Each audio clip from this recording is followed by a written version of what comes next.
ಏನೋ ಬಹುನಿರೀಕ್ಷಿತ ಭಾರಿ ಕುತೂಹಲ ಕೆರಳಿಸಿದ್ದ ರಾಜ್ಯದ 3 ಕ್ಷೇತ್ರಗಳ ಬೈ ಎಲೆಕ್ಷನ್ ಉಪಚುನಾವಣೆಗೂ ಕೂಡ ಈಗ ಕುತೂಹಲಕ್ಕೆ ತೆರೆಬಿದ್ದಿದೆ. ಚನ್ನಪಟ್ಟಣದಲ್ಲಿ ಎನ್ಡಿಎ ಮೈತ್ರಿ ಅಭ್ಯರ್ಥಿ ನಿಖಿಲ್ ಕುಮಾರಸ್ವಾಮಿ ವಿರುದ್ಧ ಕಾಂಗ್ರೆಸ್ನ ಸಿಪಿ ಯೋಗೇಶ್ವರ್ ಗೆದ್ದಿದ್ದಾರೆ. ಶಿಗ್ಗಾಂವಿಯಲ್ಲಿ ಬಿಜೆಪಿ ಅಭ್ಯರ್ಥಿ ಬೊಮ್ಮಾಯಿ ಪುತ್ರ ಭರತ್ ಬೊಮ್ಮಾಯಿ ವಿರುದ್ಧ ಕಾಂಗ್ರೆಸ್ನ ಯಾಸೀರ್ ಅಹಮದ್ ಖಾನ್ ಪಠಾಣ್ ಗೆದ್ದಿದ್ದಾರೆ. ಅತ್ತ ಸಂಡೂರಿನಲ್ಲಿ ಬಿಜೆಪಿಯ ಬಂಗಾರು ಹನುಮಂತು ವಿರುದ್ಧ ಕಾಂಗ್ರೆಸ್ನ ಅನ್ನಪೂರ್ಣ ತುಕಾರಾಂ ಗೆಲುವಿನ ಪತಾಕೆ ಹಾರಿಸಿದ್ದಾರೆ. ಎಕ್ಸಿಟ್ ಪೋಲ್ ಲೆಕ್ಕಾಚಾರಗಳು ಬುಡಮೇಲಾಗಿವೆ. ಚನ್ನಪಟ್ಟಣದಲ್ಲಿ ನಿಖಿಲ್, ಶಿಗ್ಗಾಂವಿಯಲ್ಲಿ ಬಿಜೆಪಿ, ಸಂಡೂರಿನಲ್ಲಿ ಅನ್ನಪೂರ್ಣ ತುಕಾರಾಂ ಗೆಲ್ತಾರೆ ಅಂತ ಬಹುತೇಕ ಸಮೀಕ್ಷೆಗಳು ಭವಿಷ್ಯವಾಣಿ ನುಡಿದಿದ್ವು. ಆದರೆ 3 ಕ್ಷೇತ್ರಗಳಲ್ಲೂ ಈಗ ಕಾಂಗ್ರೆಸ್ಗೆ ಮತದಾರ ಜೈ ಅಂತ ಹೇಳಿದ್ದಾರೆ. ಈ ಎಲೆಕ್ಷನ್ ನ ಮಹತ್ವ ಏನು ಅಂತ ನಾವು ಮೊದಲಿಗೆ ಆರಂಭ ಮಾಡೋಣ. ಮೊದಲನೇದಾಗಿ ರಾಜ್ಯದಲ್ಲಿ ಹೈ ವೋಲ್ಟೇಜ್ ಕ್ಷೇತ್ರವಾಗಿ ಮಾರ್ಪಟ್ಟಿದ್ದಂತಹ ಚನ್ನಪಟ್ಟಣ ವಿಧಾನಸಭಾ ಕ್ಷೇತ್ರದ ಕಡೆಗೆ ನೋಡೋದಾದ್ರೆ ಈ ಎಲೆಕ್ಷನ್ ಜೆಡಿಎಸ್ ಮತ್ತು ಕಾಂಗ್ರೆಸ್ ನಡುವೆ ಅನ್ನೋದಕ್ಕಿಂತಲೂ ಹೆಚ್ಚಾಗಿ ಡಿಕೆಶಿ ವರ್ಸಸ್ HDK ಫ್ಯಾಮಿಲಿ ನಡುವಿನ ಫೈಟ್ ತರ ಆಗಿತ್ತು. ಜೊತೆಗೆ ಈಗ ಆಲ್ರೆಡಿ 2 ಬಾರಿ ಅಂದ್ರೆ ಒಂದ್ ಕಡೆ ಮಂಡ್ಯದಲ್ಲಿ ತಗೊಂಡು ಹೋಗಿ ಲೋಕಸಭಾ ಚುನಾವಣೆ ನಿಲ್ಲಿಸಿದ್ರು, ರಾಮನಗರದಲ್ಲಿ ಅಸೆಂಬ್ಲಿಗೆ ನಿಲ್ಲಿಸಿದ್ರು. 2 ಕಡೆ ಸೋತಿದ್ದ ನಿಖಿಲ್ ಹಣೆ ಬರಹ, ಮುಂದಿನ ಅವರ ರಾಜಕೀಯದ ಹಣೆ ಬರಹ, ಫ್ಯೂಚರ್ ಇಲ್ಲಾದ್ರೂ ಚೇಂಜ್ ಆಗುತ್ತಾ ಅನ್ನೋ ಲೆಕ್ಕಾಚಾರದಲ್ಲಿ ಮಾಡು ಇಲ್ಲವೇ ಮಡಿ ಅನ್ನೋ ತರ ಅವ್ರಿಗೆ ನಿಲ್ಲಿಸಲಾಗಿತ್ತು. ಅಲ್ಲೂ ಕೂಡ ಅವ್ರದ್ದು ಚಿಗುರಲೇ ಇಲ್ಲ, ಬಿತ್ತನೆ ಮಾಡಿರೋ ಬೀಜ. ಏನೋ ಇದೇ ಚನ್ನಪಟ್ಟಣದಲ್ಲಿ ತನ್ನದೇ ವರ್ಚಸ್ಸನ್ನ ಹೊಂದಿರೋ ಸಿಪಿ ಯೋಗೇಶ್ವರ್ಗೂ ಈ ಎಲೆಕ್ಷನ್ ಇಂಪಾರ್ಟೆಂಟ್ ಆಗಿತ್ತು. ಒಟ್ಟು 5 ಬಾರಿ ಕ್ಷೇತ್ರದಲ್ಲಿ ಗೆದ್ದಿದ್ದ ಯೋಗೇಶ್ವರ್ ಈ ಬಾರಿ ಬಿಜೆಪಿಯಿಂದ ಟಿಕೆಟ್ ಸಿಗದೇ ಇದ್ದಿದ್ದಕ್ಕೆ ನನಗೆ ಯಾವ ಪಾರ್ಟಿ ಆದ್ರೆ ಏನು ಅಂತ ಹೇಳಿ ಕಾಂಗ್ರೆಸ್ಸಿಗೆ ಹೋಗಿ ಅಲ್ಲಿಂದ ಸ್ಪರ್ಧೆ ಮಾಡಿದ್ರು. ಈಗ ಗೆದ್ದು ಬಿಟ್ರು. ಏನು ಈ ಹಿಂದೆ ಬೆಂಗಳೂರು ಗ್ರಾಮಾಂತರ ಲೋಕಸಭಾ ಎಲೆಕ್ಷನ್ ಅಲ್ಲಿ ಸೋತಿದ್ದ DCM DK ಸಹೋದರ DK ಸುರೇಶ್ ಚನ್ನಪಟ್ಟಣದಿಂದ ಅವರು ಸ್ಪರ್ಧೆ ಮಾಡ್ತಾರೆ ಅನ್ನೋ ಮಾತು ಕೇಳಿ ಬಂದಿತ್ತು. ಆದ್ರೆ ಅತ್ತ ಯೋಗೇಶ್ವರ್ಗೆ ಬಿಜೆಪಿಯಿಂದ ಟಿಕೆಟ್ ಸಿಗದೇ ಇದ್ದಾಗ ಅವರು ಬಂಡಾಯ ಎದ್ದು ಇಂಡಿಪೆಂಡೆಂಟ್ ಅಂತ ಅನೌನ್ಸ್ ಮಾಡಿದ್ರು. ಅದೇ ಸಮಯದ ಲಾಭ ಪಡ್ಕೊಂಡ DK ಬ್ರದರ್ಸ್ ರಾಮನಗರ ಜಿಲ್ಲೆಯಿಂದಲೇ ಕುಮಾರಸ್ವಾಮಿ ಫ್ಯಾಮಿಲಿಯನ್ನ ರಾಜಕೀಯದಿಂದ ಹೊರ ಹಾಕೋಕೆ ಬಿಗ್ ಪ್ಲಾನ್ ಮಾಡಿದ್ರು. DK ತನ್ನ ತಮ್ಮನನ್ನ ಮತ್ತೆ ಒಳಗೆ ಇಟ್ಟು ಹೊರಬಿಡದೆ ಚನ್ನಪಟ್ಟಣದಲ್ಲಿ ನಿಖಿಲ್ ವಿರುದ್ಧ ಯೋಗೇಶ್ವರ್ನ ಕಾಂಗ್ರೆಸ್ನಿಂದ ಕಣಕ್ಕಿಳಿಸಿದ್ರು. ಹೀಗಾಗಿ ಇದೊಂಥರ ಒಕ್ಕಲಿಗ ನಾಯಕತ್ವಕ್ಕಾಗಿ ಭಾರಿ ಪೈಪೋಟಿ ನಡೆಸ್ತಾ ಇದ್ದ DKಶಿ ವರ್ಸಸ್ HDK ನಡುವಿನ ರಾಜಕೀಯ ಸಂಘರ್ಷವಾಗಿ ಮಾರ್ಪಟ್ಟಿತ್ತು. ಕಡೆಗೂ ಕೂಡ DK ಮತ್ತು ಅವರ ತಮ್ಮ DK ಶಿವಕುಮಾರ್ ಮತ್ತು ಸುರೇಶ್ ಇವರು ಅವರ ಸ್ಟ್ರಾಟಜಿ ಅಲ್ಲಿ ಗೆಲುವನ್ನ ಕಂಡಿದೆ. HDK ಮತ್ತು ಫ್ಯಾಮಿಲಿಗೆ ಹೀನಾಯ ಸೋಲಾಗಿದೆ. ನಿಖಿಲ್ ಕುಮಾರಸ್ವಾಮಿ ಸೋತ್ ಹೋಗಿದ್ದಾರೆ. ಸಿಪಿ ಯೋಗೇಶ್ವರ್ ವಿರುದ್ಧ 25,000ಕ್ಕೂ ಅಧಿಕ ಮತಗಳ ಅಂತರದಲ್ಲಿ ಇವರು ಸೋಲನ್ನ ಕಂಡಿದ್ದಾರೆ. ಏನು ಶಿಗ್ಗಾಂವಿ ಅಲ್ಲೂ ಕೂಡ ರೆಸ್ಯೂಮೆಯಲ್ಲಿ ನೀನು ರೆಸ್ಯೂಮೆ ಏನಪ್ಪಾ ಜಾಬ್ಗೆ ಅಂತ ಕೇಳಿದಾಗ ಅಪ್ಪ ಅಜ್ಜ ಅಂತ ಮಾತ್ರ ಬರ್ಕೊಂಬಂದ್ರೆ ಆಗಲ್ಲ ಅನ್ನೋದು ಶಿಗ್ಗಾಂವಿಯಲ್ಲೂ ಕೂಡ ಪ್ರೂವ್ ಆಗಿದೆ. ಮಾಜಿ ಸಿಎಂ ಬಸವರಾಜ ಬೊಮ್ಮಾಯಿ ಅವರ ಭದ್ರಕೋಟೆ, ಬಿಜೆಪಿ ಭದ್ರಕೋಟೆ 2008ರಿಂದ 23 ತನಕ 4 ಸಲ ಬಸವರಾಜ ಬೊಮ್ಮಾಯಿ ಈ ಕ್ಷೇತ್ರದಿಂದ ಗೆದ್ಕೊಂಡ್ ಬಂದಿದ್ರು. ಒಂದ್ಸಲ ಸಿಎಂ ಕೂಡ ಆಗಿದ್ರು.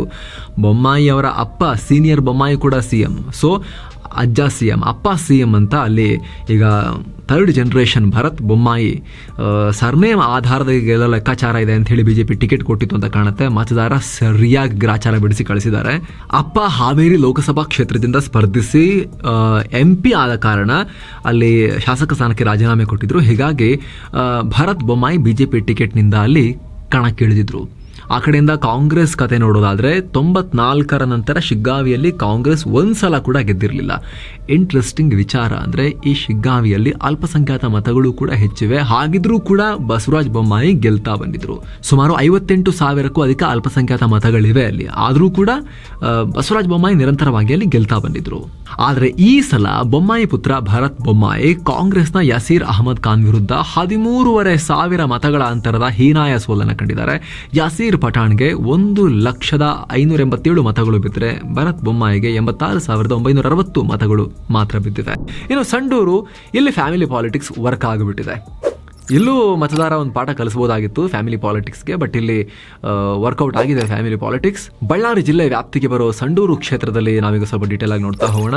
ಅಸೆಂಬ್ಲಿ ಎಲೆಕ್ಷನ್ ರಿಸಲ್ಟ್ಗಳ ಮೂಲಕ ಇದು ಕಾಂಗ್ರೆಸ್ಗೆ ಪ್ರಾಬಲ್ಯ ಹೊಂದಿರೋ ಕ್ಷೇತ್ರ ಅಂತ ಮತ್ತೊಮ್ಮೆ ಸಾಬೀತಾಯಿತು. ಇದು ಈವರೆಗೂ 11 ಎಲೆಕ್ಷನ್ನಲ್ಲಿ ಕಾಂಗ್ರೆಸ್ ಬರೋಬ್ಬರಿ 9 ಬಾರಿ ಗೆದ್ದಿದೆ. ಇಲ್ಲಿ 2008ರಿಂದ 23ರವರೆಗೆ ಅಂದರೆ ಕಳೆದ 4 ಎಲೆಕ್ಷನ್ನಲ್ಲೂ ಈ ತುಕಾರಾಂ ಸ್ಪರ್ಧೆ ಮಾಡಿ ಗೆಲುವನ್ನು ಸಾಧಿಸಿದ್ರು. ಬಳಿಕ ಈ ಹಿಂದೆ ನಡೆದ ಬಳ್ಳಾರಿ ಲೋಕಸಭಾ ಎಲೆಕ್ಷನ್ನಲ್ಲಿ ಬಿಜೆಪಿಯ ಶ್ರೀರಾಮುಲು ಅವ್ರನ್ನ 98,000ಕ್ಕೂ ಅಧಿಕ ಮತಗಳ ಭರ್ಜರಿ ಅಂತರದಲ್ಲಿ ಸೋಲಿಸಿದ್ರು. ಈಗ ಕಾಂಗ್ರೆಸ್ನಿಂದ ತುಕಾರಾಂ ಅವರ ಪತ್ನಿ ಸ್ಪರ್ಧೆ ಮಾಡಿ ಮೊದಲ ಪ್ರಯತ್ನದಲ್ಲೇ ಯಶಸ್ಸನ್ನು ಕಂಡುಕೊಂಡಿದ್ದಾರೆ. ಇಲ್ಲೊಂದು ಫ್ಯಾಮಿಲಿ ಪಾಲಿಟಿಕ್ಸ್ ವರ್ಕ್ ಆಗಿಬಿಟ್ಟಿದೆ. ಅನ್ನಪೂರ್ಣ ತುಕಾರಾಂ ಅವರು ಬಿಜೆಪಿಯ ಬಂಗಾರು ಹನುಮಂತರನ್ನ 9,000ಕ್ಕೂ ಅಧಿಕ ಮತಗಳ ಅಂತರದಿಂದ ಸೋಲಿಸಿದ್ದಾರೆ. 3 ಕ್ಷೇತ್ರಗಳಲ್ಲೂ ವಿರೋಧಿಗಳನ್ನು ಮಣಿಸಿ ಈಗ ಓವರ್ ಆಲ್ ಆಡಳಿತಾರೂಢ ಕಾಂಗ್ರೆಸ್ ಗೆಲುವನ್ನು ಸಾಧಿಸೋದ್ರಲ್ಲಿ ಯಶಸ್ವಿಯಾಗಿದ್ದಾರೆ. ಆಸ್ ಎ ಪಾರ್ಟಿ ಕಾಂಗ್ರೆಸ್ ಕೂಡ happy, as A CM Siddaramaiah ಕೂಡ ಹ್ಯಾಪಿ, ಕನಕಪುರ ವಿಚಾರದಲ್ಲಿ DK ಬ್ರದರ್ಸ್ ಕೂಡ ಹ್ಯಾಪಿ ಅನ್ನೋ ರೀತಿಲಾಗಿದೆ. ಕ್ಷೇತ್ರವಾರು ಫಲಿತಾಂಶಗಳಿಗೆ ಕಾರಣವನ್ನು ನಾವು ವಿಶ್ಲೇಷಣೆ ಮಾಡ್ತಾ ಹೋಗೋದಾದ್ರೆ ಚನ್ನಪಟ್ಟಣಕ್ಕೆ ಸಂಬಂಧಪಟ್ಟಂತೆ ನಾವು ಮೊದಲಿಗೆ ನೋಡೋಣ. ಚನ್ನಪಟ್ಟಣದಲ್ಲಿ JDSನಿಂದ ನಿಖಿಲ್ಗೆ ಕೊನೆ ಕ್ಷಣದಲ್ಲಿ ಟಿಕೆಟ್ ಅನ್ನ ಕೊಡಲಾಯಿತು. ಅದರಲ್ಲೂ ಕೂಡ ಕುಮಾರಸ್ವಾಮಿ ಫ್ಯಾಮಿಲಿಯನ್ನ ರಾಮನಗರದಿಂದ ಹೊರ ಹಾಕುವಲ್ಲಿ DKಶಿ ಹೂಡಿದ ತಂತ್ರ ಯಶಸ್ವಿಯಾಗಿದೆ. DK ಸುರೇಶ್ಗೆ ಟಿಕೆಟ್ ಕೊಡದೆ ಯೋಗೇಶ್ವರನ್ನ ನಿಖಿಲ್ ವಿರುದ್ಧ ನಿಲ್ಲಿಸಿ ಗೆಲ್ಲಿಸಿರೋದ್ರಲ್ಲಿ DKಶಿ ತುಂಬಾ ಇಂಪಾರ್ಟೆಂಟ್ ರೋಲ್ ಅನ್ನ ಇಲ್ಲಿ ನಿಭಾಯಿಸಿದ್ದಾರೆ. ಅಲ್ಪಸಂಖ್ಯಾತ ಮತ ಸೆಳೆಯೋದ್ರಲ್ಲಿ ನಿಖಿಲ್ ವಿಫಲರಾಗಿದ್ದಾರೆ. ಯೋಗೇಶ್ವರ್ಗೆ ಅದು ಬಿಗ್ ಪ್ಲಸ್ ಪಾಯಿಂಟ್ ಆಯಿತು. ಕ್ಷೇತ್ರದಲ್ಲಿ 30,000 ರಿಂದ 40,000 ಅಲ್ಪಸಂಖ್ಯಾತ ಮತಗಳಿದ್ವು. ಅವೆಲ್ಲ ಕಾಂಗ್ರೆಸ್ ಪರವಾಗಿ ವಾಲಿರೋದು ಇಲ್ಲಿ ಸ್ಪಷ್ಟವಾಗಿ ಕಾಣಿಸ್ತಾ ಇದೆ. ಅಂದರೆ JDSನಿಂದ ಅಲ್ಪಸಂಖ್ಯಾತ ಮತಗಳು ದೂರ ಹೋಗಿರೋದು ಸ್ಪಷ್ಟ.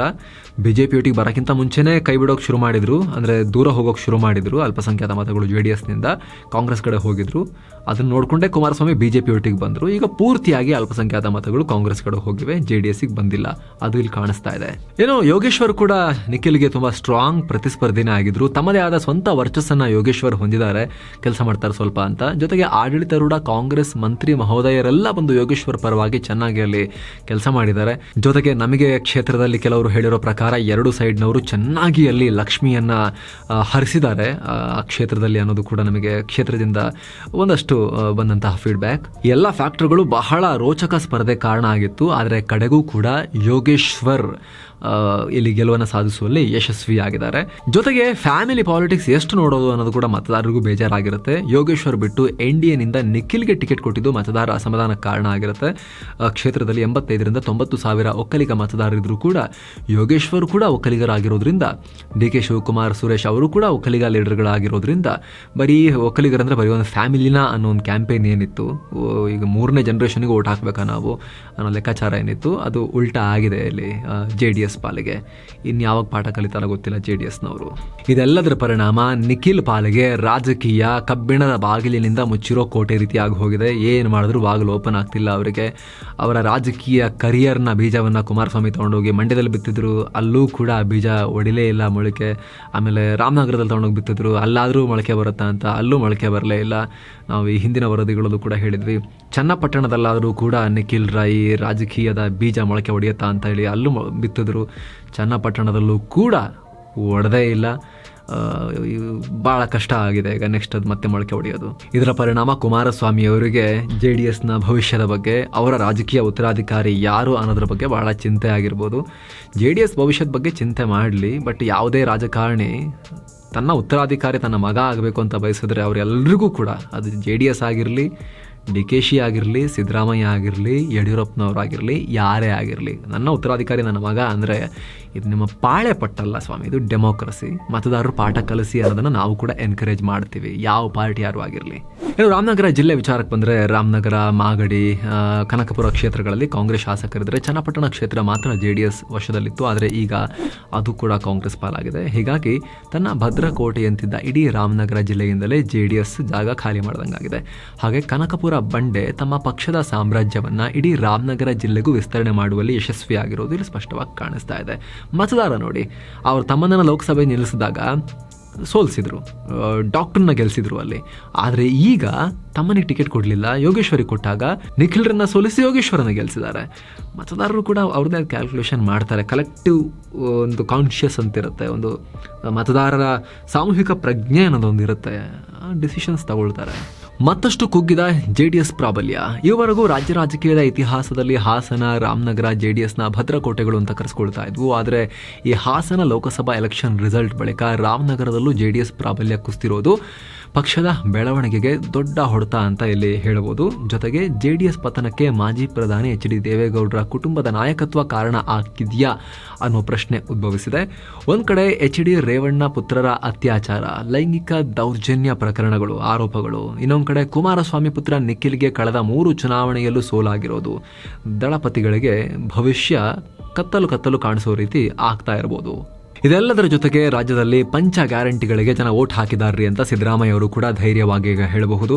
ಸಿದ್ದು ಸರ್ಕಾರದ ಮೇಲೆ ಬಂದಿದ್ದ ವಾಲ್ಮೀಕಿ ನಿಗಮ ಹಗರಣ, ಮೂಡಾ ಹಗರಣ, ಮದ್ಯ ಹಗರಣದ ಆರೋಪಗಳು ಮತದಾರರ ಮೇಲೆ ಅಷ್ಟು ಪರಿಣಾಮ ಬೀರಿಲ್ಲ ಈ 3 ಕ್ಷೇತ್ರಗಳ ಬೈ ಎಲೆಕ್ಷನ್ಗೆ ಸಂಬಂಧಪಟ್ಟಂತೆ ಅನ್ನೋದು ಕೂಡ ಇಲ್ಲಿ ಸ್ಪಷ್ಟವಾಗಿ ಕಾಣಿಸ್ತಾ ಇದೆ. ಸೊ ಫ್ರೆಂಡ್ಸ್, ಇದಾಗಿತ್ತು ರಾಜ್ಯದ ಅಸೆಂಬ್ಲಿ ಎಲೆಕ್ಷನ್ ಬೈ ಪೋಲ್ಸ್ಗೆ ಸಂಬಂಧಪಟ್ಟಂತೆ ಕ್ವಿಕ್ ಆಗಿ ನಿಮಗೆ ಸಮ್ಮರಿ ಕೊಡೋ ಪ್ರಯತ್ನ. Thank you so much. ಮತ್ತೆ ಭೇಟಿ ಆಗ್ತಿರೋಣ. ನಿಮ್ಮ ಒಪಿನಿಯನ್ ಕೂಡ ಕಾಮೆಂಟ್ ಮಾಡಿ ತಿಳಿಸಿ. ವಿಶೇಷವಾಗಿ ವಂಶ ರಾಜಕಾರಣಕ್ಕೆ ಸಂಬಂಧಪಟ್ಟಂತೆ ಏನು ಹೇಳ್ತೀರಿ ಅಂತ ನೀವು ಕೂಡ ಹೇಳಿ. ಚೆನ್ನಾಗಿ ಕ್ಲಾಸ್ ತಗೊಳ್ತೀರಿ ಅನ್ನೋ ನಿರೀಕ್ಷೆ ಇದೆ ವಂಶವಾದವನ್ನು. ಮತ್ತೆ ಭೇಟಿ ಆಗ್ತಿರೋಣ. ನಮಸ್ತೆ.